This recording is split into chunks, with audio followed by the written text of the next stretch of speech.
जब जागो तभी सवेरा। आखिर श्रीलंका ने चीन के ऊपर बैन लगाया, तो वहीं दूसरी तरफ स्पिन बोल्डक में तालिबानी और पाकिस्तानी सैनिकों के बीच भीषण संघर्ष, और जिस कारण से ये लड़ाई हुई उसे जानकर आप हैरान रह जाएंगे। तो वहीं सबसे बड़ी खबर, ब्रह्मोस की वजह से अब परेशान हुआ तुर्की बदला लेने के लिए उतरा, लेकिन भारत ने वहां भी दे दी पटकनी। इसके अलावा बहुत कुछ, आइए जानते हैं इन खबरों को विस्तार से। अफगानिस्तान और पाकिस्तान के बीच ये जो स्पिन बोल्डक का इलाका है, जिसे चमन बॉर्डर के नाम से भी जानते हैं, यहाँ पर विवाद बहुत ही ज्यादा बढ़ गया है। और आपको बता दें, ये विवाद इतना ज्यादा बढ़ गया कि दोनों तरफ से फायरिंग भी हुई है। अब इसमें कितने हताहत हुए हैं इसकी कोई खास रिपोर्ट नहीं आई है। कहा जा रहा है कि 3 पाकिस्तानी सैनिक निशाने पर लगे हैं, लेकिन असली संख्या इससे कहीं ज्यादा हो सकती है। अब ये हुआ क्यों है, तो कहा जा रहा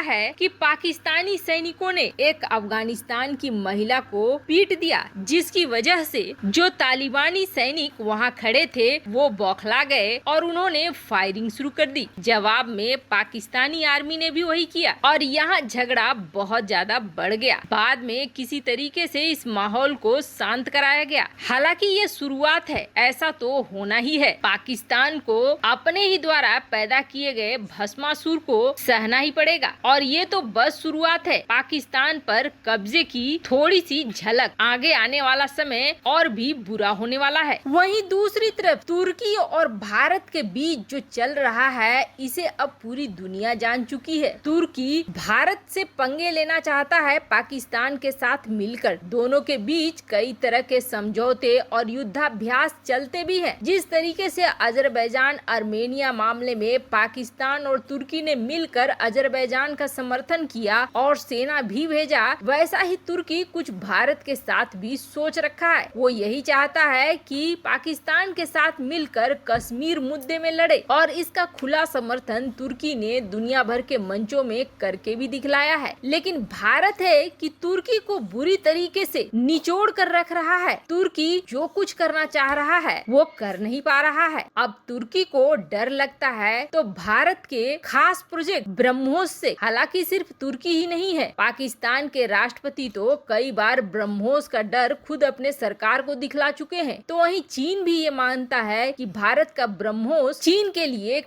बड़ा खतरा है। तो वहीं तुर्की ने ये ठान लिया कि अब वो ब्रह्मोस के बराबर ही अपने मिसाइलों का जखीरा बनाएगा, जिसकी क्वालिटी बिल्कुल ब्रह्मोस से मिलती होगी। पर यहाँ भारत ने बहुत बड़ी टांग अड़ा दी, और हालत ये हो गई कि जिस ब्रह्मोस को बनाने की तुर्की सोच रहा था, उसकी डिजाइन बनाने की भी औकात नहीं रह गई। एक तरफ भारत ने ग्रीस और फ्रांस के साथ मिलकर सैन्य गठबंधन बना लिया। वैसे आपको बता दें, ग्रीस फ्रांस से न सिर्फ राफेल विमानों को ले रहा है, बल्कि अब युद्ध पोतों को भी ले रहा है, ताकि तुर्की को काउंटर किया जा सके। तो वहीं भारत ने बड़ा वाला खेल कर दिया वर्ल्ड बैंक में, जब तुर्की अपने इस खास प्रोग्राम के लिए, जिसमें वो ब्रह्मोस के खिलाफ ब्रह्मोस के ही ताकत की मिसाइलें बनाना चाहता था, वर्ल्ड बैंक गया कर्ज लेने के लिए, तो वर्ल्ड बैंक ने उसे उल्टे पांव लौटा दिया। अब तुर्की का कहना ये है कि वर्ल्ड बैंक में भारत तुर्की के फंडिंग को रोक रहा है। भारत ही है जिसकी वजह से वर्ल्ड बैंक कर्ज देने से तुर्की को मना कर रहा है। वैसे कहीं न कहीं इस बात में कुछ तो सच्चाई हो सकती है। जिस तरीके से भारत के लोन पास हो रहे हैं, लेकिन तुर्की के रुक रहे हैं। अगर भारत ऐसा कर भी रहा है तो कूटनीति और रणनीति में ये बेहद जरूरी है तुर्की के विनाश के लिए। वैसे भारत दुनिया भर को झटके पे झटके तो दे ही रहा है। ये जो देख रहे हैं, ये नोटिस निकाली गई है भारत की तरफ से किसी नए मिसाइल के परीक्षण के लिए। 6 से 8 अक्टूबर के लिए ये बे ऑफ बंगाल में नोटम जारी किया गया है, और इसके लिए 750 किलोमीटर की रेंज को नो फ्लाइंग जोन घोषित किया गया है। हालांकि कहा जा रहा है कि इसमें किसी बेहद खास मिसाइल का परीक्षण हो सकता है। कुछ तो ये कह रहे हैं कि शायद हाइपरसोनिक मिसाइल का परीक्षण करे भारत